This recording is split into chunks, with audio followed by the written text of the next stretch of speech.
That was a solid opening against some familiar faces out there. You must feel real good about the way the team performed. For sure. I mean, that's all you can really ask for. The ice is always a little question for first game of the week, but we had a great practice yesterday and we came out sharp tonight, which hopefully bodes well for us. Kind of weird seeing Mark Kennedy in Northern Ontario colors? Yeah, for sure. He's worn blue more times than a lot of other people, so it's a little interesting, but fits in great, and those guys have been having a really good year so far. When you see that draw and you see you're playing them right out of the gate, I mean, does that get the competitive juices flowing?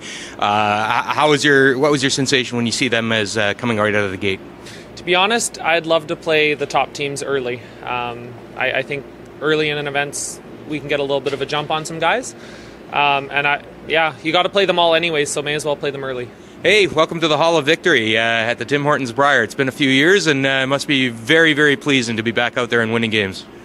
No doubt about it. You know, the anticipation after winning PEI and then thinking, boy, should we have done this? You know, like coming into the Brier, and, you know, we are a senior team, but I know we know how to curl, but you still have those butterflies that you want to play well, and I thought we did that tonight. And playing Jake Higgs, you know, I've played against him before, and so it was kind of a friendly game too, and it was nice to get the win. You say you were wondering if were you having second thoughts at all? Like, what was the thought process over the last 3-4 weeks? Well, isn't that the problem with everyone? The fear of failure. You know, it's like it sort of keeps you going sometimes. You know, like the butterflies. No, to be honest, there was no way I wasn't going to show up here. It was the Brier is a special event and always has been to me, and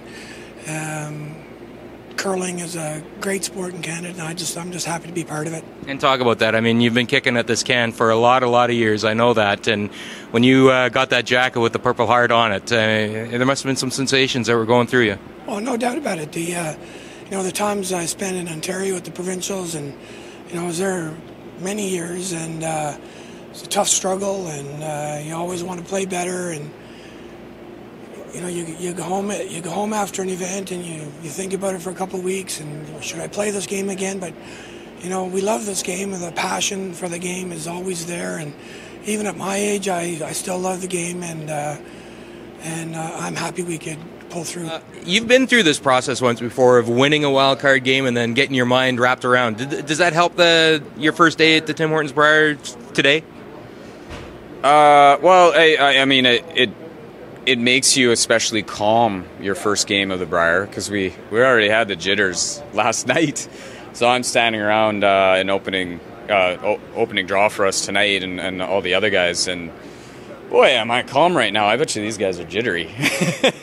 But then on the flip side, I felt like it was easy to get a little bit complacent, whereas all these games are, as big as last night. They all add up to the end, so you can't get complacent out there against anybody. So I think that was the challenge for us, is to bring that same intensity that we had to layer all out there last night and do this, try and get that energy back. So all that considered, do you feel that the team rose to the same level as it did last night, or just good enough? Or we did the same thing. We survived the first half, and then I felt like we started to make some more precise shots the back half, and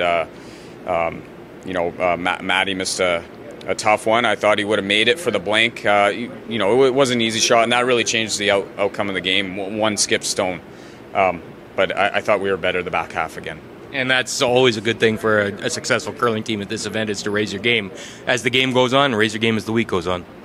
Yeah, I mean, it's hard. You can win games pretty quickly early, but I think the teams who grind out and play really well the last 3 or 4 ends, you're going to see that from the best teams, and that's the thing for us. We just got to get on our feet, and it seems like we play well the last bit of games.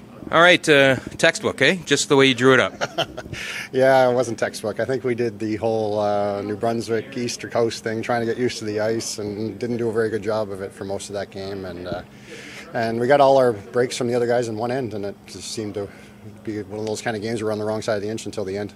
So we use this word delicately, but having veteran kind of knowledge and veteran poise, do you think that helps in a game like that against a young team? Yeah, I think, especially for me, I really concentrated on kind of maintaining composure there, just waiting for some breaks to come our way. We weren't sharp, obviously, but patience kind of, I think 13 times here shows me that it'll eventually come around eventually. It's no secret that, I mean, we've seen this from you before, and you must have faith that you know you're going to get better as the week goes on too. So to get a win when you're not quite yet at your typical comfort level, that's a good thing. Yeah, I can't argue with history. It just seems like once we get over the first little humps there at the beginning of the week, and if where we usually kind of add too many losses to our column, we get rolling, and I remember in Kamloops 4 years ago, I thought we were one of the best teams there all week after we won 5 in a row to end that Brier. But yeah, we got to get comfortable.